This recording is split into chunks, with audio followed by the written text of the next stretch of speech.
అక్టోబర్లో మేము వెళ్ళాం. బ్రదరు సడన్గా ఒకరోజు మీరు అడుగుతూ ఉంటారు కదా ఎప్పుడు మీ కొలీగ్ వాళ్ళ ఇంటికి, అక్కడికి వెళ్దామమ్మా అన్నారు. నాకు అర్థం కాల. రాత్రి 8 అప్పుడు గంట అక్కడికి వెళ్ళొచ్చేద్దాం ఒక 5 నిమిషాలని. సరే వాళ్ళకి దేవుని ప్రేరేపణ వచ్చింది అని చెప్పి బయలుదేరి వెళ్ళాం. వెళ్ళినప్పుడు ఈ పాప రూమ్లోనే కూర్చోన్నారు. అక్క హస్బెండ్ వాళ్ళ భర్త వాళ్ళు మాత్రం వచ్చారనమాట. ఉండి నేను ఎక్కువగా ఏంటంటే ప్రేయర్ అంటే ఉండే వాళ్ళందరినీ పిలుస్తూ ఉంటారు అనమాట. వాళ్ళ పిలవగాకు తను వస్తుంది అని. సరే అని చెప్పేసి నిలబడి ప్రేయర్ చేసుకుంటా ఉన్నాను. ప్రభు ఆ పాప కూడా ఇక్కడికి వస్తే బాగుంది, బ్లెస్ అవ్వచ్చు అనేది ప్రేయర్ చేసుకొని కళ్ళు చూస్తే ఆమె పక్కన ఉన్నదనమాట. వెళ్ళి బ్రదర్ ముందు నిలబడ్డారు ప్రేయర్ చేయించుకోవడానికి. మీకు ఏం కావాలి అని అన్నప్పుడు మాకు పిల్లలు కావాలి అని అడిగారు అనమాట సిస్టర్. అప్పుడు తను ఆల్రెడీ పిల్లల కోసం ట్రీట్మెంట్ తీసుకుంటా ఉన్నారు. అయితే అది ప్రాసెస్ జరుగుతూ ఉంది కానీ జరగలేదు.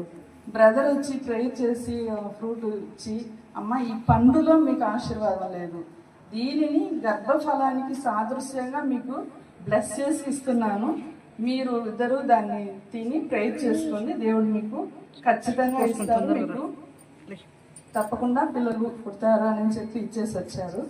వచ్చిన తర్వాత నవంబర్ నెలలోనే వీళ్ళు నార్మల్గా చెకప్కి వెళ్ళారు. అంటే తను ట్రీట్మెంట్ తీసుకుంటున్నారు కదా, ఆ డాక్టర్ దగ్గరికి వెళ్తే వాళ్ళ ట్రీట్మెంట్ ఇంకా ఉంది.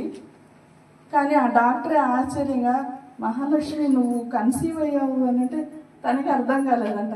అసలు ఎలా ఇది నాకే తెలియదు, అలా ఏం లేదే అని అంటే, లేదమ్మా నువ్వు రేపు సాటర్డేరా మేము స్కాన్ తీసి చెప్తాము, ఖచ్చితంగా నువ్వు కన్సీవ్ అయ్యి ఉన్నావు. వెంటనే బ్రదర్కి ఫోన్ చేశారు, నాకు ఫోన్ చేసి అంటే ఇట్లా చెప్పారు డాక్టర్స్, ప్రేయర్ చేయండి అండి. నా ఫెయిత్ కదమ్మా, నువ్వు కూడా ప్రేయర్ చేయి, తప్పకుండా దేవుడు బ్లెస్ చేసి ఇస్తారని చెప్పాము. ఆ విధంగా దేవుడు బ్లెస్ చేసి ఇచ్చినటువంటి పాపే ఈ పాప.